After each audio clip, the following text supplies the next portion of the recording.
Hello, everybody, and welcome to The Art of Being You. And in this episode, we are going to talk about setting healthy boundaries. Why is this so important for my life? And let me kind of go back into something really quick. Setting boundaries is an important part of establishing your identity. And it's a crucial aspect for mental health and well-being. One of the reasons why setting boundaries is so important is if you don't have them, it shows a weak sense of identity. So people will know kind of like when to take advantage of you. You become a people pleaser. And you do things out of alignment of who you really are and what you really want to do. So it's kind of like taking your power back. And establishing boundaries, it's not something physical. It doesn't have to be physical. It can be emotional as well. And it can, you can take it from being whether your boundaries are too loose or maybe they're too rigid. So finding a healthy boundary in between is being able to speak up on where something will stop and feeling good about it, not doing it and then saying, oh gosh, like I was a little bit too rough or I was a little bit too harsh. So it's something that makes you feel good. And it's wherever you want it to fall. So somewhere in between. If you feel like, you know what, I actually need to set more boundaries for myself that are a lot more rigid, where I will not allow somebody to talk to me in a certain way, and you will speak up or you will walk away. And so that is a rigid boundary where you know exactly what it is. And honestly, the purpose of setting a healthy boundary is, of course, to protect yourself and to take good care of you, which is a part of self-care. But it is a big part of identity. And so you guys know this is the art of being you. For a lot of us, it's something even generational that we just kind of do things the way they've always been. We allow people to talk to us the way we've always heard people talk to each other. And so that is something that is really important to kind of look at, that the way that we behave, sometimes in situations where our boundaries, whether they're rigid or whether they're loose or they may even be non-existent, that's something that you really have to look at. Throughout the episode, think about yourself. And if you have a complete lack of boundaries, that may indicate that you don't have a strong identity. And so that's important to really understand what the impact of this can do. So this is something that it's about your individuality, and it indicates how you hold yourself responsible in situations. So one of the things, for example, is it's a part of self-care. It's really a part of self-care. And I find this more and more with clients recently, where obviously because of COVID and this and that, they're allowing, they're loosening up their boundaries, but they don't feel good about it. And so that's when you realize, you got to get back into your identity. You have to take your power back in situations, and there's different ways to do it. Now, boundaries comes in every sort of situation. So I'm going to go through different examples for you guys. But one being, for example, like in romantic relationships, when you're dating, when you're married, it's easier, obviously, when you start dating, because you set the bar as far as what somebody can get away with and what you're willing to deal with in a situation. So if you let a guy get away with, let's say, he or she hasn't messaged you for 2 days, and you don't feel good about it, and you really want to tell that person, hey, you know what? It's not cool that you're doing that. But then you start with, what if they get upset? What if they think I'm nagging? What if they think I'm needy? And then you don't say anything about it. And guess what? You are teaching the other person how to treat you by not setting healthy boundaries. And so you kind of set the stage, especially when you're in a relationship. You set the stage on how you want to be treated because of what they start doing from the beginning. Maybe they always show up late and you're like, oh gosh, you know what? I just don't even want to get into an argument. But that's not the point, because then they're going to continue doing it and you have to make a choice. Do I set a healthy boundary, or do I just give up on it and I already know that I'm going to lose that battle every time? So you end up kind of making peace with it. But when it comes to romantic relationships, you do end up teaching each other what you can get away with in those boundaries. Manipulation can be a big, big thing that comes into this, whether it's friendships or romantic relationships, even with family. Guilt. They can guilt trip you into things that you really don't want to do. And it's because you don't have healthy boundaries set around those particular issues. So in the romantic relationships, it is very difficult sometimes when you're already married. And so you're already in that committed relationship, but it doesn't mean it's too late. It is being able to sit down and have a conversation with your partner to let them know, look, this is what I'm willing to put up with, but after that, it's a deal breaker. And you have to, this is why identity and self-esteem are like a big part of this, because you have to stick with what you say. So if you say, look, if you do this again, that's it, we're done. And then they do it again and you give them another chance, and then they do it again and you give them another chance, then guess what? Your boundary isn't really healthy. Let's just say that it's very loose and people know they can get away with it. So when it comes to setting your boundary, especially if you're already in a marriage, and having that conversation, not when there's a fight and not when the situation has happened, but probably when you're both calm, and being able to share it with each other to say, look, this is what I'm willing to deal with, but nothing more than that. And obviously letting the other person know why you're feeling, when you do this, I feel completely disrespected. You really have to go deeper into it, but there has to be two mature people that are willing to have that conversation. Now, we move into friendships. Friendships as well. If there's no healthy boundaries, a lot of the friends, especially not that they're weaker, but if they're weaker in their identity or they're not as confident, they will step down when another friend is saying something, and they just kind of take over. Some friendships have a very overwhelming or overpowering personality, and it's difficult to kind of let that person know, because then everybody just kind of goes along with it. And even though on the sidelines, people are having conversations about that person, like, oh gosh, like they can be a little bit much sometimes, but nobody ever tells that person anything. And so guess what? You can't really do anything about it because nobody has told that person.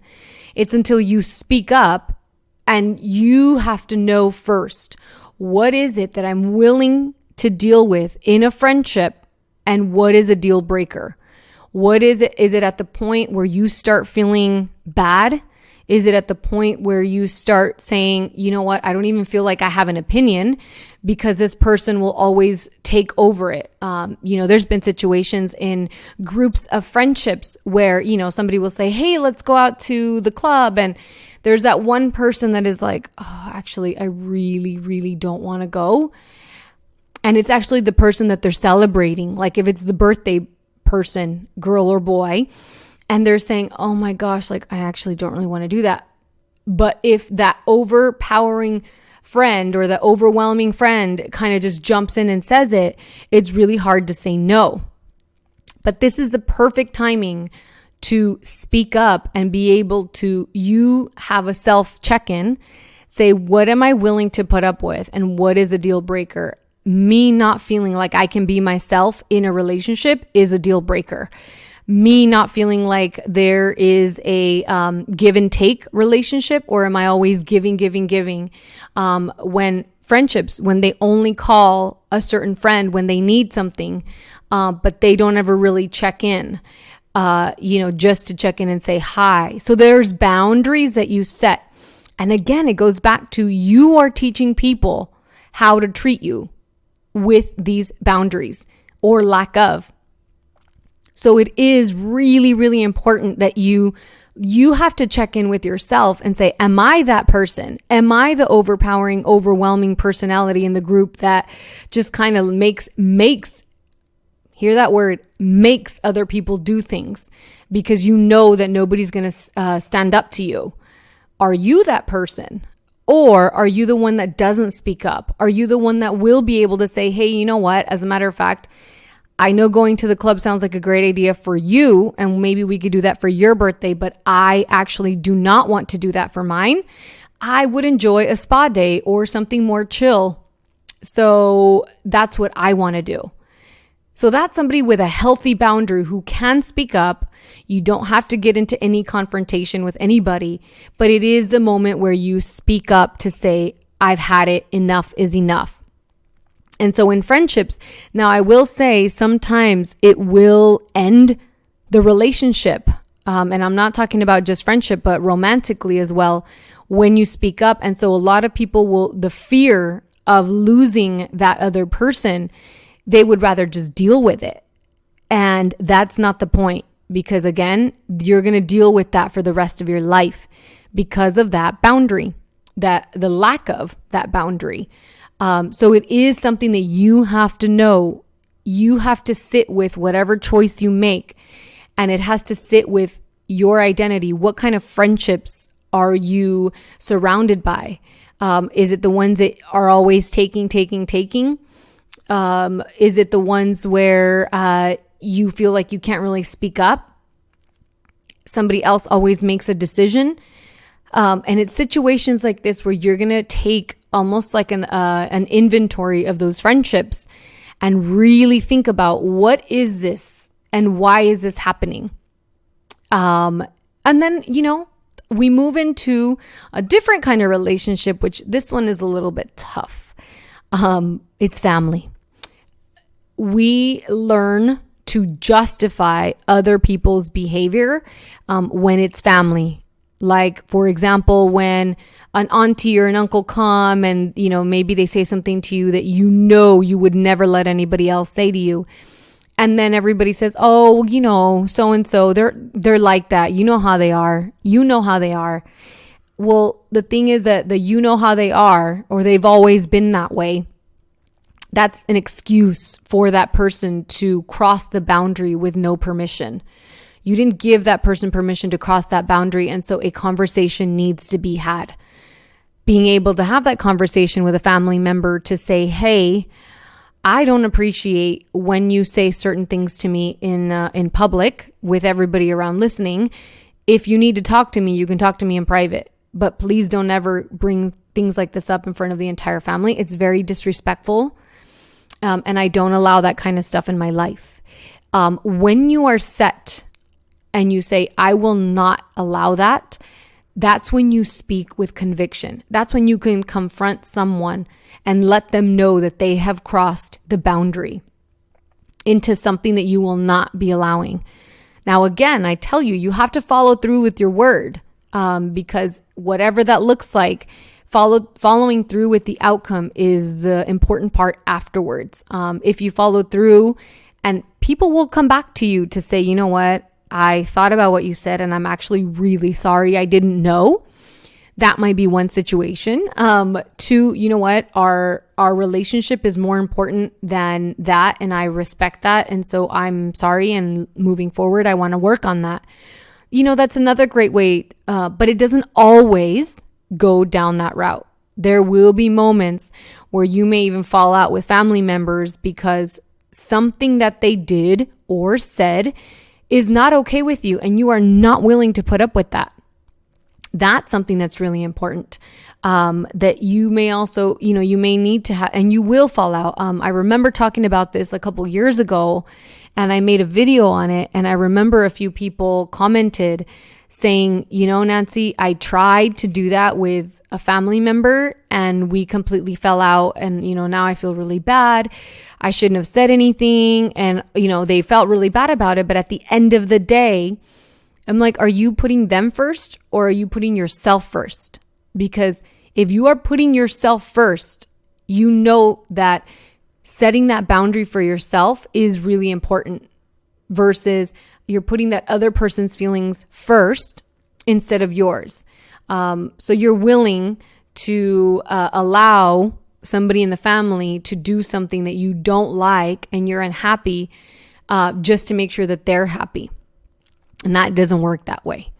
So that's another situation where I find a lot of people would rather not see that family member as often, or they'll just stay quiet and that family member will just do the same thing over and over and over. And not just to them, but to other people in the family. And nobody will say anything. Nobody will speak up to say, you know what, I'm sorry. Like, not that I want to get into any argument or anything, but I want to stand up for myself. And so with that being said, here's how I want to handle the situation. So that's something that's really tough for people to do when you're setting boundaries, especially with family. Family is one of the toughest ones to set your boundaries with, especially if there's never anyone who has kind of stood up to say, I'm setting this boundary. I don't want to talk about this, or I don't like it when this and this happens. And you know what? Somebody has to do it. It has to start somewhere, because the moment you do it, there might be other people in your family that say, you know what? I have been wanting to say that for years and I haven't been able to. So you might inspire people to speak up, to say something in situations where you will take action. The fourth place and the final place where I want to talk about boundaries is at work or in business. Again, remember, it doesn't have to be with another person. It could be with things that you won't do. For example, if you have your own business, you might set the boundary of, you know what, I don't want to be working till, midnight. So I'm going to set myself a boundary to say I will only work from 8 a.m., till 6 p.m., Monday through Friday, and I will not work weekends. And that's when you set those boundaries for yourself, for your business. Then you know that if a client says to you, hey, can we meet on a Friday? That you will say, I'm really sorry, I do not work on the weekends. That's time that I spend with my family and it's a non-negotiable. Or it's a self-care day and I'm sorry, I just don't work on Fridays or Saturdays or whatever that is. So boundaries don't have to be just with people. It could be with whatever you want it to be. I don't take calls after 10 p.m. Like, that's just an overall life boundary where you say, if anybody calls me after 10 p.m., I will not be answering the phone and I will not be answering messages. So that's boundaries that you're going to set with yourself as well. When I start a project, I will make sure I finish it. My boundaries, I cannot start another project until I finish this one. So it's not always with people, it's with yourself as well. So for example, like I made a boundary for myself when it came to posting on social media. If I'm not feeling inspired, or something that's coming from the heart, I won't post. And sometimes it's weeks before I post, but because I don't want to post something that's inauthentic, that I force myself to post because it's, I got to make sure my account is active. No, that's a boundary that I have stuck to for the last year, that when I said it, I said no more, because it stresses me out and it makes me feel completely horrible when I'm posting and I feel like crap. So I've said, no, I'm not. If I don't feel completely inspired, then I won't do it. So it's situations in life that you want to do that you can create for yourself. And it all comes back to your identity. How strong is your identity?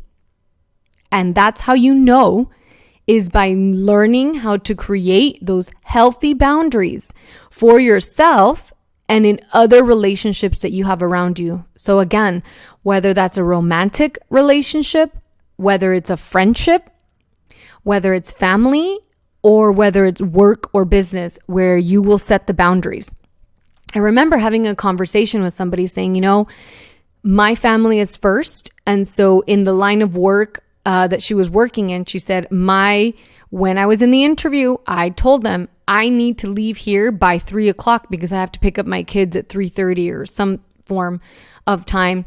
And she set the boundary with them from the very beginning and they agreed to it. And so the moment that it didn't work out that way, she said, you know what? I brought it up to them. I told you guys from the beginning, my family is my priority. And if I cannot leave work to pick up my kids, then I'm done here.